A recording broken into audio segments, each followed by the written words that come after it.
This is Jamie Drummond for Good Food Revolution. I'm here with Marc Escusset, the Vice President, and I guess you take care of the winemaking at Château Puech-Haut. How are you today? Very well, thank you. Very well. For those of our viewership who are unfamiliar with your wines, would you mind telling us a little bit about your chateau? The chateau has been built during the year 80 till middle of 95 and created a new vineyard. At the beginning was just a small forest around Montpellier and some olive trees and pins. And we are based just on the north of Montpellier, between Puech-Haut and Montpellier. And I like to call that part the Toscana of Montpellier. The Tuscany of Montpellier? Yes, exactly. And why would you say that? Because we have a small hill like this between small mountains and the sea, and our vineyard has that vision, really. And between olive trees again, vineyards and pins. And which varietals of grapes are you growing down there? The owner, Gérard Bru, started really to plant a lot of Shiraz. We have a lot of Shiraz. This is a specification of our vineyard. It's planted Shiraz, of course after Grenache, but most of our grape wine are Shiraz. You're planted over 3 appellations. Yeah, we are most of that it's Languedoc appellation, and we have the mention of Saint-Drézery village. We have also the mention Saint Christophe village, and we have also a part and vineyard in Puech-Haut, which is a cru now since January 2017. Do you have a personal favorite of working within those sub-regions?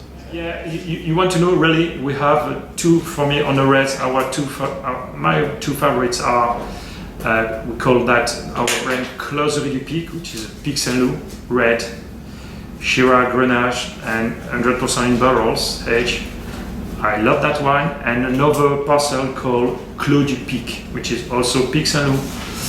And very often in blind tasting, it's not me who say that, but in blind tasting, compared to many very nice producers in south of France or in Côte d'Ivoire, we sort out the first one, and it's a very nice wine, especially 2010.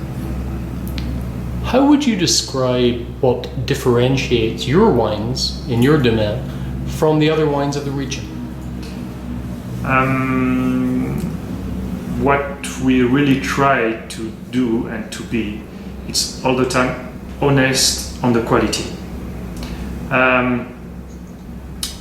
which is quite hard when you are a winemaker. Okay. And when you want to sell wines. That's mean our wines now they increase a lot.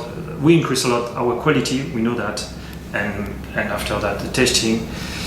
3 or 4 years ago we were not so good as we are now, and we arrived at a real winemaking, for example, on that, and we are sure now, and we know how to do to arrive on the style we want on. For example, white prestige Languedoc. Normally in Languedoc, our whites are quite heavy. The climate is so warm, so hot, and now when I taste our wines, I'm quite happy on the results. Which is the same on the Tête de Bélier white, 100% aged in barrels and fermented in barrels. As I explained, we can be quite proud because our best sales they're situated in Burgundy, which is a quite good reference when you sell a lot of wine in a good restaurant in Burgundy. I was astonished to hear that. So the majority of those wines that are in France are sold in Burgundy. Yeah, not only that, but we sell 70% of our wines in France. They are sold in restaurant and drink in restaurant, which is a good reference for us. I would say so. Now, your white I found quite interesting because it was based upon a Marsanne-Roussanne blend. Exactly. As opposed to being Grenache heavy. Exactly. Why do you choose those 2 varietals? Because they're not known as being the easiest varietals to work with. Now, on a white, we still also on a tête de bélier, we use Viognier, which is Marsanne, Roussanne, and 15-20% of Viognier. And I can say that increase at the end a lot the flavors on the bottom of the mouth. Yeah.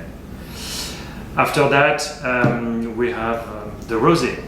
We were the first domain or chateau using the glass cork in France. Is that like the Vinlock? This is the Vinlock. And Vinlock today say every day, thank you so much to Château Puech-Haut. Now, the rosé has become an increasingly more important part of your business. Yeah, exactly. I started that really on that color, that type, on that research in 2009, 2010. And every year in every vintage we try to increase our type and specification of quality of that wine. And we arrived at good result now. The packaging is good, but most of that is the quality of the wine, really. And what we want is yes, to be really drinkable, not aggressive, not so intense in flavors, but all the time a good balance. And that's also a good result on a table restaurant. In my mind, Puech-Haut is seen as being up there in about the top 5 Languedoc producers. How do you feel the world thinks of Languedoc as a region today? That's again a good and a hard question. Puech-Haut arrived to create that notoriety and behind that brand called Château Puech-Haut. We all the time say that we come from Languedoc, of course, and still to be hard to sell only Languedoc today. Compare Côte du Rhône, Côte Rôtie, Bordeaux, Burgundy, or Provence. But the success of Puech-Haut, it's a real mix to say we are traditional. As Languedoc, we come from Languedoc, and we are our 2 feet on a Languedoc in our soil. But also, Puech-Haut arrived to create certain innovation on a wine, on a style of wine, and as you can find on our whites, but on our rosé, of course, and also the approach differently that you can have when you want to drink a nice and a good bottle on a restaurant. Then, still hard to be Languedoc, but for us now, it's really our origin, and we said we come from Languedoc, and we are not afraid or scared about that, not at all. Marc, thank you very much for joining us at Good Food Revolution today. We really appreciate both your time and your wines. It was a pleasure. Thank you very much. Bye for now. Bye. Thank you.